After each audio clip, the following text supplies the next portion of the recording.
I'll start mine your way, John. No. You sure? Yeah. Okay. How are you, mate? You alright? You alright? Your muscles are getting bigger on your arms every time, lad. Fucking hell. You want to lend us them on the March the 4th? They'll do a good job for me, them, lad. How's the calf press? Do you still do them? What's that, mate? Well, calf presses when you work your calves. No, don't do them, just squat, mate. Too many bench presses. No, Just destroyed the press, moment there, Eric. Come on, just fire away with the questions. Fucking hell, we're having a good laugh there. All right, join us now, Tony Bellew, for the press conference against David Haye. He got under your skin today. He got under my skin? You think so? Yeah. I don't. No? Nice and calm with it though. I mean, it looked like, you know. He didn't get under my skin, mate. I was a little bit taken aback at how he attacked Eddie. I thought that was wrong. Yeah. The jealousy just pours out of the man, so, and then the arrogance of him as well. It's unbelievable, so, you know, it is what it is. You called him out when we was up in Liverpool a month or so ago. Called a lot of them out, Eric. Yeah. But how many people are taking you on? David Haye really taken a big step. Well, big fight. Compared to the last two opponents, it's an absolutely huge step. Yeah. You know, listen, there was only one world champion in that room, and that was the WBC Cruiserweight champion of the world, and wow. So, you know, compared to the last two guys, David's taken a massive step. But over the course and landscape of David's whole career, no, he's not taking a step up. I'm the guy taking the step up. I'm the guy taking all the risks. I'm the guy with all the odds stacked against him. Everyone just expects me to get beat up. Pretty much the same as they did when I fought Makabu Goodison. So, you know. You know what the best way of putting this fight into context is,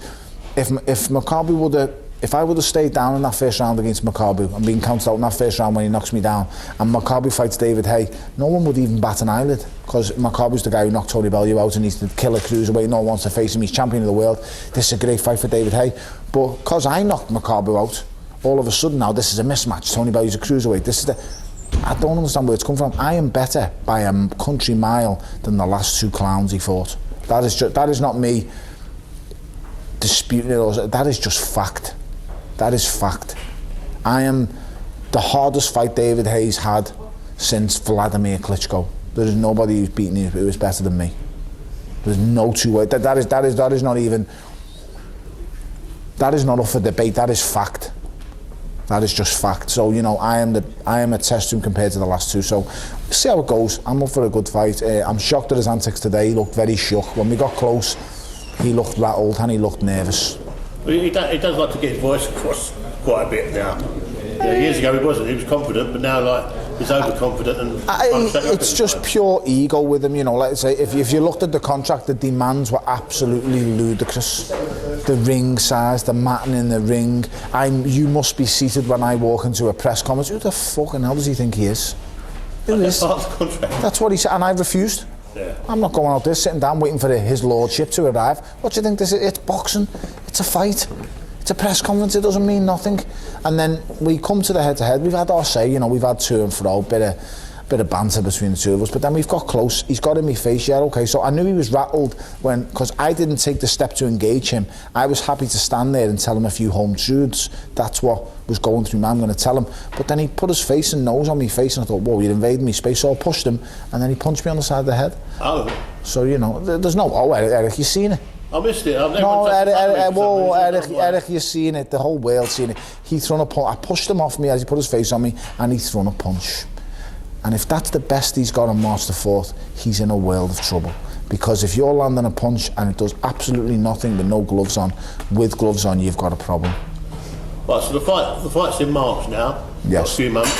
What sort of weight are you going to work out to be at on the night? At the moment, I'm 16 stone, so I've got a few pounds to shift. So, that's not bad, because you're going to be. No, well, I'll work to the weight that my coach sees as optimum for my best performance levels. So, you know, I'll be sparring pretty soon. I'll be doing everything I possibly can to get the ball rolling. So we'll see. Brilliant. All right, cheers, Tony. Pleasure. Thank you very much. Cheers, Tony. Thank you. Thanks, Eric. I'll let you finish your coffee. Keep going, mate. Go on, you crack on. Yes. Yeah. So join us now is Eddie Hearn, son of the famous promoter Barry Hearn. We've got a little bit slated today, your dad. Yeah, no, I got slated. He was all right. No, he said, if it was your dad, he would do. I said, but it ain't my dad.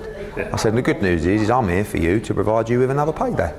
So he likes to be in control, David Haye. And when he's out of control, he gets rattled. When he's out of control, he gets out of control.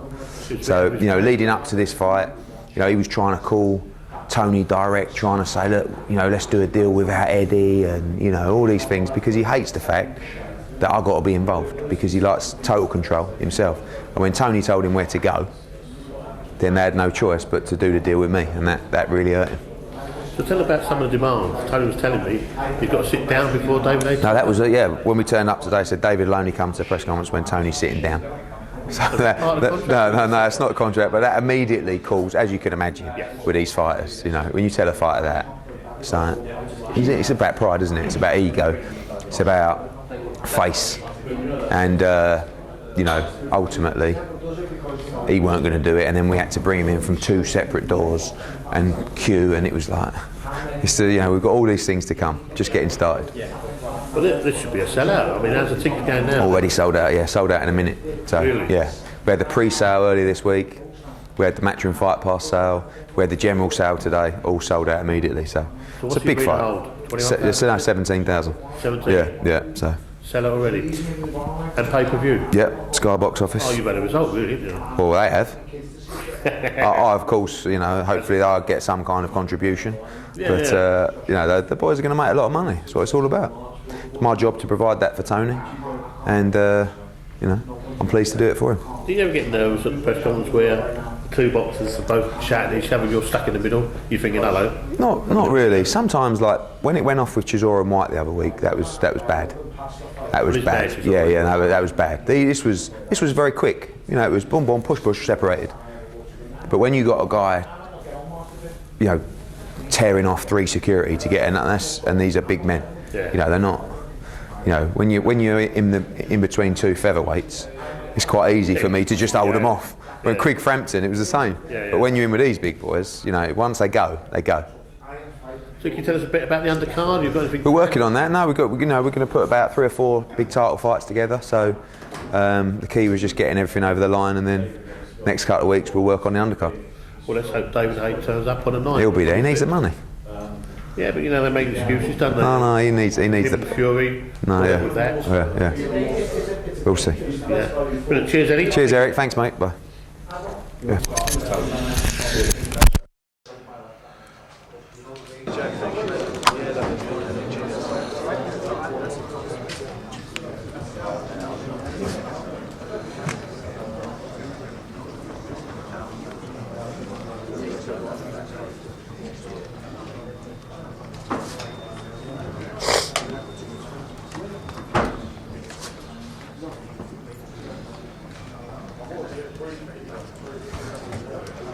Yes, Haye, we have got David Haye here, and it has calmed down a little bit, but I think your description of heating is perhaps a bit of an understatement. David, in your mind, as it always goes yesterday, not with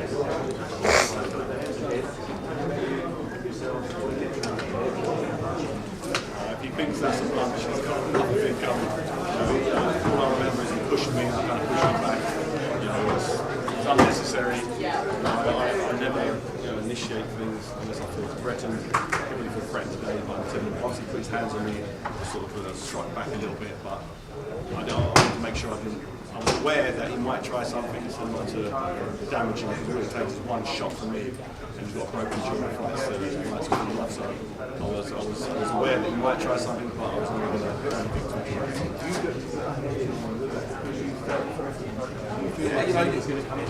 Yeah, 100%. 100%. I felt that he was going to try something. So you're on guard. But if you hit me with a big shot on my chin, nothing's going to happen. I'm just a better specimen than it is. Do you have to be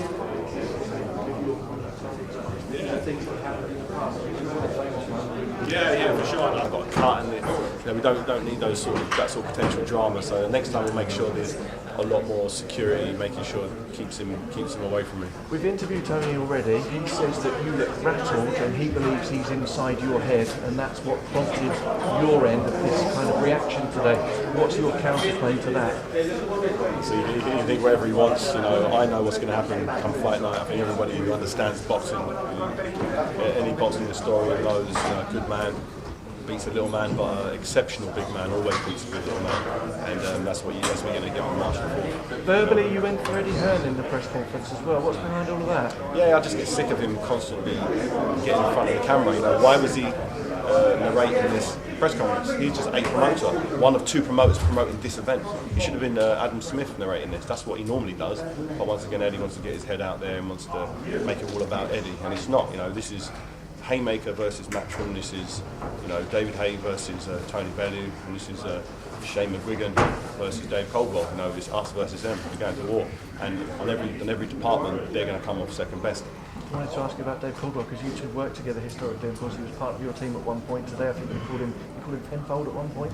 Yeah, he's used to be the bucket boy. That's all it was, you know. And he's sort of sort of run along with that and told everyone, listen, yeah, he used to run around bringing out sweaty t-shirts and stuff like that. And somehow thought they had some sort of official position, but he never. And I've never rated him as a coach, and I don't think he's going to be able to add anything to Tony Bellew's game to get him through to the first few rounds. One of the things I think you wanted to try and clear up today, but maybe didn't get a chance because of the way it was progressing as a shouting match, was why you're not fighting Shannon Briggs and why you're not fighting Lucas Brown. I'll give you the chance to go on the record with that now. Yeah, we offered Lucas Brown $2 million to fight me, and he flat out refused. You can talk to his manager and promoter and lawyer. He straight up doesn't want to fight me. Same thing with Shannon Briggs. You know, I signed a contract with Shannon Briggs to fight. You know, he wanted the pay-per-view. Has to be on pay-per-view. He and his team claimed that he could get the WBA title on the line for it. He had to pay step aside money to a few different people to get us in position to fight for that. They fell through with that, you know, and part of that also was to fight the undercard and win, past the medical, which he did do. But the other 2 parts he didn't do, and he wasn't willing to fight in a non-title fight on Dave or terrestrial television because he would have only got, you know, a couple $100,000 for that, whereas he wanted $3 or $4, possibly $5 million, and that wasn't going to happen with it being a non-title fight and on terrestrial television. So he then carried on screaming, "I want you, let's go camp, I want to fight," but he doesn't really want to do it. He just wants that payout, paycheck, sail up into the sunset fight. But at the moment, that's not happening. Hopefully, it does. Hopefully, after this fight, you know, if things can work with any particular governing bodies to get that fight on, I'd love to do it. I think it's a fight that fans will see. I'll knock him out when it does happen, but just believe me, there's nobody that I'm ducking. You know, if anything, it's the other way around. Last point, the last thing Tony Bellew did in his interview was he put a message down the camera to you. What's your message to Tony Bellew down that camera? So Bellew, you're a bellend, and you're going to get knocked out. Okay. You're not swear, you're not supposed to do that. We shouldn't be doing that. Word, you can't say that on daytime TV. I apologise, I'm sorry. I'm sorry about that. You can't do that. You can't do that. Apologies from David, apologies from us. Get out of here. That's apologies. Here we go. David Haye, March 4th against Tony Bellew at the O2. Sorry.